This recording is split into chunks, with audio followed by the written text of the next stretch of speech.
Hey, grandparents, you can't calm a storm by yelling over it. Keep watching. We've got practical tools that will help you bring peace before correction. I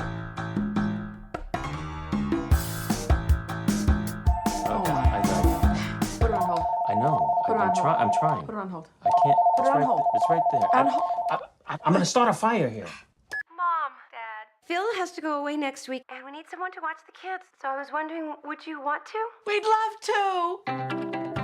I'm not going. You're going. That's what I meant. We practically never see our grandchildren. Her whole way of raising her kids is a giant in our face. It's her generation. It's just their way. If you're a Christian woman over 50, chances are you've said yes to caring for your grandkids. Sometimes joyfully, sometimes by default, and sometimes with a mix of love and a sore back. Grandparenting in midlife is one of life's sweetest blessings and one of its biggest energy drains. It's full of laughter, purpose, and that occasional, how is it possible that they need to eat again moments. At Pivot Pointers, we bring faith, brain science, and practical wisdom together to help Christian women over 50 navigate midlife transitions with confidence and joy. Today, we're exploring grandparenting tips and caregiving wisdom that can help you care for grandkids with joy and without burning out. Because midlife caregiving is one of the biggest opportunities to pivot, to shift from doing everything to doing what matters most. You know, the thing about grandparenting is that it comes wrapped in both joy and responsibility. There's the laughter, the sticky kisses, the grandma watch this moments, and then there's the fatigue that hits somewhere between snack number 5 and the third bedtime story. It's a sacred season, but it's also a stretch. In the middle of all of this, we wonder, what's my role now? Am I supposed to step back or step in? That's why faith gives us such a steady foundation. It reminds us that this stage of caring for grandkids isn't about reliving the past, it's about building a new kind of legacy. Psalm 78:4 says, "We will tell the next generation the praiseworthy deeds of the Lord." This is our calling, not to reparent, but to represent God's love to a new generation. Every story, prayer, and calm response we model is legacy work. But faith-based caregiving doesn't mean pushing past our limits. Even Jesus rested. So when we need to step away for a few quiet minutes, we're not being lazy, we're being like Him.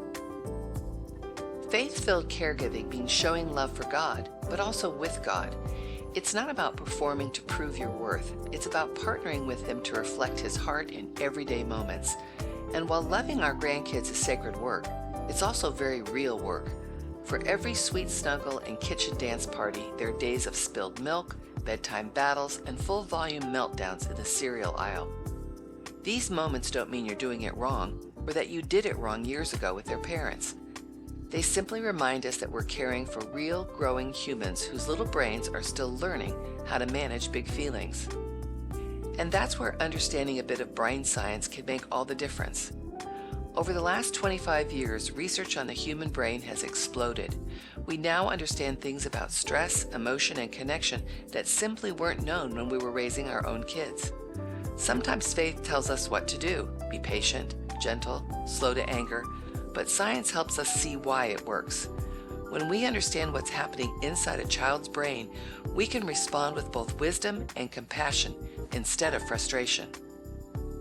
If you are finding this information helpful, don't forget to visit us at pivotpointcoaching.us and check out all of our amazing free resources that we have for you. The link is in the description. Here's the encouraging part. We actually know so much more about those growing brains today than we did a generation ago. When we were raising our kids, we relied mostly on instinct, advice from friends and family, the Bible, and maybe a few parenting books. Today, researchers have mapped how children's brains develop, how emotions shape behavior, and how connection literally changes the brain for the better. That means we now have language and tools that can help us love our grandkids with greater understanding. So let's look at what's really going on beneath the tears, the tantrums, and the tiny negotiations that feel bigger than they should. Kids' brains are under construction well into their 20s. Especially the areas that manage emotional control, patience, and reasoning. So when a toddler melts down in aisle 5, or a teen rolls her eyes, think of it not so much as defiance, it's development. When emotions run high for the toddler or the teen, The prefrontal cortex, the thinking part of their brain, actually goes offline, and the amygdala, the feeling part of their brain, takes over. When something upsets a child, maybe a toy breaks or you say no to another cookie, their body reacts first, not their logic. The thinking brain, that's that prefrontal cortex, is the part that helps them reason, remember rules, and make good choices. But that part doesn't finish developing until their mid-20s.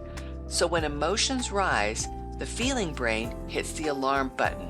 It floods the body with emotions before the thinking circuits can catch up. In that moment, the child literally can't think clearly. Their system is shouting, "I'm not okay."